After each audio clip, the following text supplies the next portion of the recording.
Assalomu alaykum hurmatli dehqon fermerlar. Sizlar bilan jonimiz do'stlar.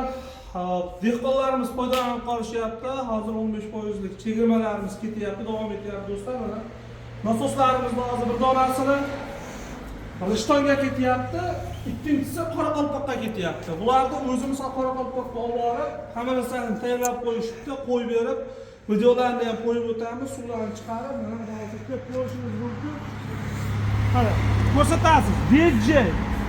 Mana bitta 30 a bu. 30 kilovat bittasi 18 yarim. Davay. Mana ko'rishingiz mumkin, ikkinchisi ketyapti. Dehqonlar 15% da chegirmadan foydalanib qolishyapti do'stlar. Xudo xolsa kimgadir shunday xizmatlar, polietilen, nasos, elektroshit, bizda hamma narsasi o'zi bilan birga yuradi. Mana hamma zapchastlarimiz bor. Qadar bo'lmaydi. Mana elektroshitlari bilan mana tagida shit ko'rsatamiz. Mana shitini ham ko'rishlaringiz mumkin. Elektroshitlarni ham mana olib ketyapmiz. Hamma narsasini tayyor qilib olganmiz.